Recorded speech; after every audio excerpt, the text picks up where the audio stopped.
opportunity to go away to Cuddesdon Hall in Oxford with a group of ladies from the Daughters of Deborah on a women's Christian retreat.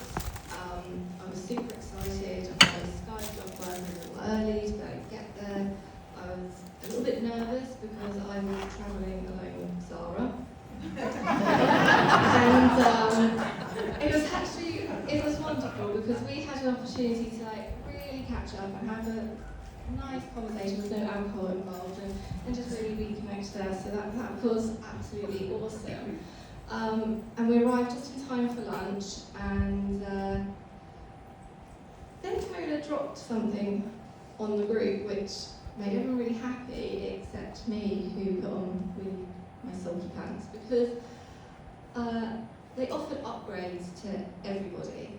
I did get a little upgrade. I had a nice ensuite, but I paid for my own room, and I was really excited to have my own room. I love Julia, but I didn't want to share with her. I didn't want to share with anybody. I wanted my own room. I paid for my own room, and then everyone got their own room, and I really wasn't happy with that because I paid for my own room, and people that had paid less than me now had double beds. Julia, Zara, kitchenette, and I had my little small room, which was very comfortable. I did have my ensuite, but I was really cheesed off. And I said to her, this isn't really fair. I'm going to get a refund. And she's like, Alex, everyone's being blessed. You should be happy, and you'll be blessed.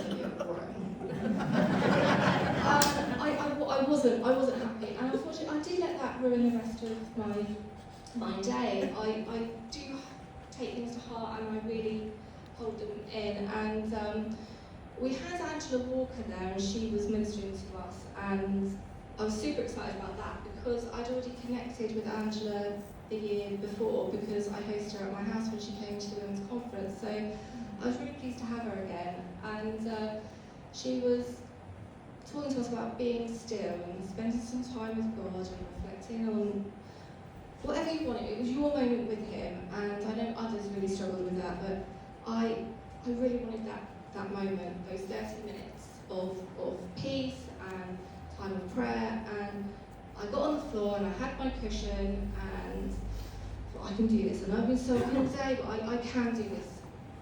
I could not do this because I could hear the clock ticking in the background. Someone's phone was on vibrate. Laura's stomach was rumbling. Casey had really heavy breathing, and Zara's foot was flapping. And once again, I was like really cheesed off. So all I could think of is I picked up my notepad here, and I got my pen, and I started to scribble. And I didn't bring my pen up, but I was scribbling really loud because Tony was next to me. And I was like, I really hope this is annoying you. I really hope this is annoying you. Scratchy. But I was just writing, I give it all to you, Lord, I give it all to you. And I just kept writing it over and over again. I wasn't feeling much better. But then I started to write, I surrender. Give thanks and praise. Give thanks and praise, because that's one of the first things I was taught becoming a Christian. You give thanks and praise to God, so that's what I was trying to do. But after those 30 minutes, and I realised that God hadn't spoken to me, everyone was going to go off to bed, and I decided to go to the pub. I didn't go alone. I did have an accomplice, but I won't mention any names, Sarah. But yeah, no, I did really unwind. I wanted to get on to the next day and really enjoy myself and put it all behind me.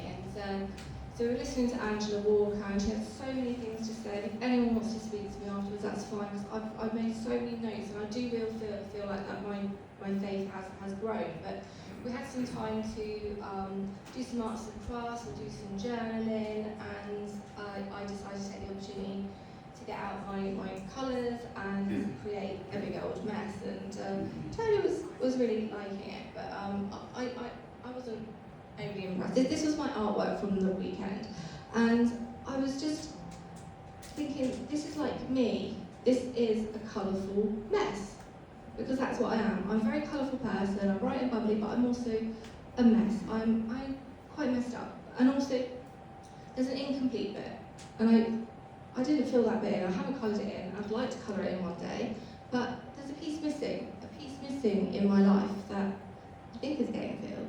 So I just wanted to share that. That's how I feel about myself. And we had the time to, after doing this, just to engage in another activity. And I decided to write a poem, which someone then said afterwards, it's like a psalm. So I'd like to share my poem with you. I'm still with my time. Okay. The sound of silence is my safe haven. Every whisper is a blessing on my troubled heart. The warmth of the sun is blocked by the sin of my past. Where is the light that will set me free? How come this darkness never ends?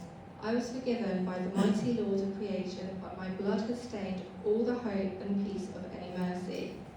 The burdens I lay before you are nested deep in my ashen soul, where a trapped spirit of grace aches for acceptance. The poison runs deep and flows through the broken vessel that is my spirit. All hope for a calm is stampeded by the storm of my tomorrow. And it was quite a while later after I'd done that, and I was sat at the table with Angela Walker, and I got really emotional because I know forgiveness is really important, but there's something that I've been holding on to for over 20 years. And some of you know that my parents moved abroad when I was 19, and I didn't handle that situation very well at all. I did feel really abandoned, and I felt very alone and very angry, and I had all this rage. And Angela was saying it is, it's time to let that go. What's happened, it has happened. And if that hadn't happened, I wouldn't be here, and if I wasn't here, I wouldn't have God in my life. So losing my blood family meant I've gained a church family, so I'm looking at it as a positive. Also, I was told it'd be really freeing to say the words, and Sarah and a few others have said for a number of years now, you have to say you forgive your parents. And I was like, no, I don't want to do that, I'm not forgiving them. But that weekend, through the grace of God, I stood up in front of everyone, read my miserable poem, and I said, Mum, Dad, you left me, I forgive you. And that was so freeing. I went back to the little sad poem that I'd written, and at the end I just put, I surrender, Amen. And I love you all. Thank you very much.